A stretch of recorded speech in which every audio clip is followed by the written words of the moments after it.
Welcome back to the channel, you guys. Today, we're diving into a world that's darker than a black hole, more twisted than, like one of those spiral straws. Yeah, we're talking about deception, lies, and straight-up trickery. Get ready to uncover the stories of the five most infamous con artists of all time. We're talking about the kind of people who could sell you a broken toaster and make you say thank you. You guys, this is going to be insane. First up, we've got Frank Abagnale. You guys, this dude was like the Leonardo DiCaprio of con artists, but like for real.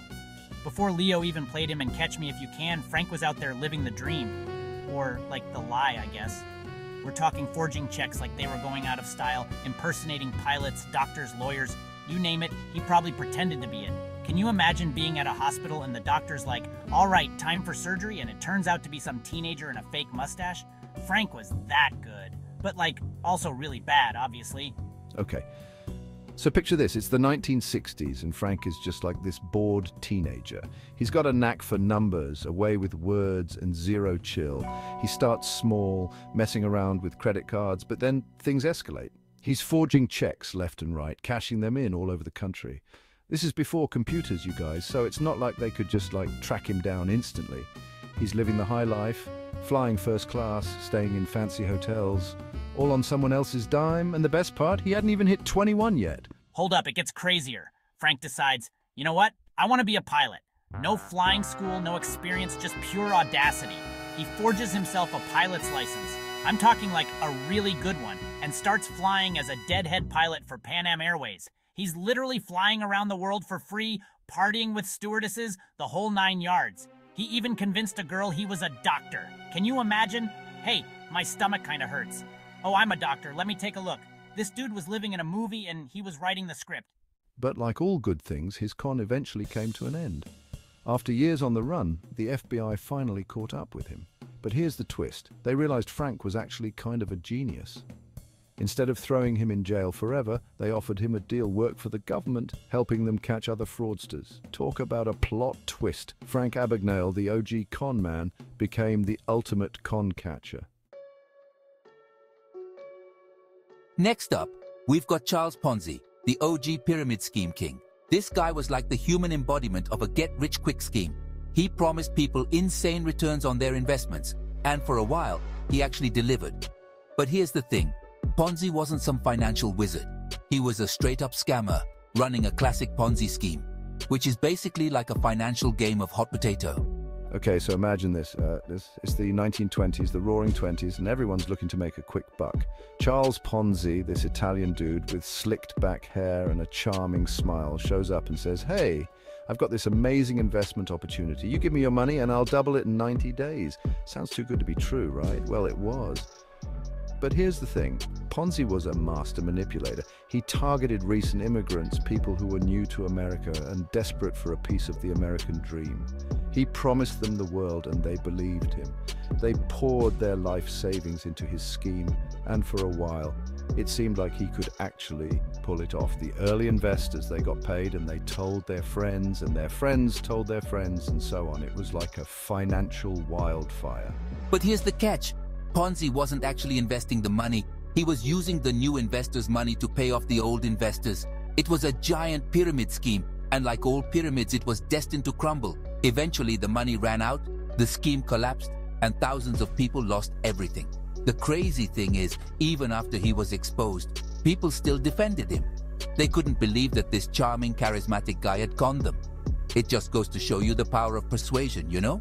Ponzi went down in history as the ultimate con man, his name forever synonymous with financial fraud.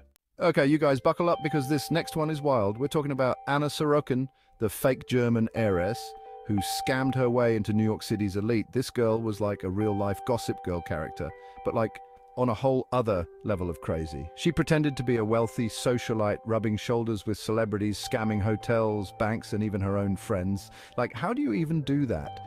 Anna, or should I say Anna Delvey, the name she made up, was like a chameleon. She could blend into any crowd, talk her way into any event, and convince you that she was best friends with like Beyonce or something. She had this air of confidence, this aura of wealth that just drew people in. She understood that in a world obsessed with status and appearances, perception is everything. She started small, charging designer clothes to her hotel room, racking up massive bills at fancy restaurants, always with the promise that a wire transfer was coming. She would befriend wealthy people, shower them with expensive gifts that she bought with someone else's money. It was like a never-ending cycle of borrowing, scamming, and living large.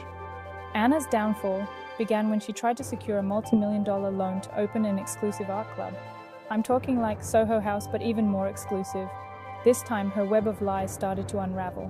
The banks got suspicious, the authorities got involved, and Anna's carefully constructed facade came crashing down. The craziest part? Even when she was on trial, facing serious prison time, Anna was still putting on a show. She hired a stylist, showed up to court in designer outfits like it was a runway show or something. She even had the audacity to act like the victim. Anna Sorokin, the fake heiress, the master manipulator, became a symbol of greed, social climbing, and the lengths people will go to for a taste of the good life. All right, you guys, this next one is straight out of a cartoon. Meet Victor Lustig, the man who sold the Eiffel Tower. Not once, but twice. This guy was like the OG smooth talker, a master of persuasion, and had a knack for thinking outside the box. I mean, who else could pull off a con this audacious? So, picture this. It's 1925, Paris, the city of love, and Victor Lustig is reading the newspaper. He sees an article about how the Eiffel Tower is expensive to maintain, how it's costing the city a fortune. And you know what this genius thinks? I'm gonna sell it. I'm not kidding. He creates these elaborate fake government documents, rents out a fancy hotel room, and starts inviting scrap metal dealers to a confidential meeting. He tells them that the city is secretly planning to demolish the Eiffel Tower and sell it for scrap. And guess what? They believed him. One guy, André Poisson, was so desperate to get his hands on this once-in-a-lifetime deal that he paid Victor a hefty bribe on top of the agreed-upon price. Can you imagine? This dude thought he was getting the Eiffel Tower for the price of scrap metal. The craziest part is, after Victor got his money, he just disappeared.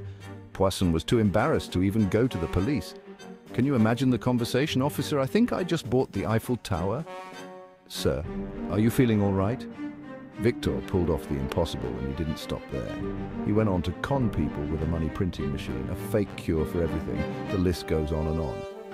Victor Lustig, the man who sold the Eiffel Tower, was proof that with enough charm and audacity you could convince anyone of anything. And now, for the grand finale, the con artist who makes Charles Ponzi look like an amateur. Bernie Madoff, this guy. Oh man, this guy. He orchestrated the biggest Ponzi scheme in history, defrauding investors of billions of dollars. We're talking about a level of greed and deception that's almost incomprehensible. Bernie Madoff was like the ultimate Wall Street insider. He was respected, admired, trusted. He had this air of exclusivity, this aura of success that drew people in. He promised steady returns no matter what the market was doing, and for years he delivered. People thought he had some kind of magic touch, that he was the smartest guy in the room. But behind the facade of wealth and sophistication, Bernie was running a massive Ponzi scheme. He was taking money from new investors to pay off old investors, all while living a life of unimaginable luxury. He had private jets, multiple mansions, a yacht named, wait for it, the Bull. I mean, come on, for years Bernie's scheme went undetected. He was so good at what he did, so convincing, that even seasoned investors fell for his lies. But like all Ponzi schemes, it was a house of cards, and eventually it all came crashing down. When the financial crisis hit in 2008, investors started asking for their money back. But Bernie didn't have it. The jig was up. The scale of his fraud was staggering. Billions of dollars gone, vanished into thin air.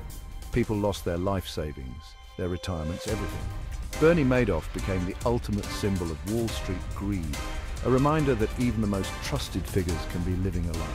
His name became synonymous with betrayal, deceit, and the devastating consequences of unchecked ambition. Outro, don't get scammed. Oh my God, you guys, can you believe these stories? These con artists were like something out of a movie, but like they were real. It's terrifying how easily people can be manipulated, how quickly trust can be broken. If there's one thing we can learn from these stories, it's to be careful, be skeptical, and don't believe everything you hear, no matter how convincing it might seem. Thanks for watching. If you enjoyed this video, don't forget to like, comment, and subscribe for more intriguing stories. And let me know in the comments which con artist you found the most fascinating. Was it Frank, the OG Catch Me If You Can, or Charles Ponzi, the Pyramid Scheme King? Let me know.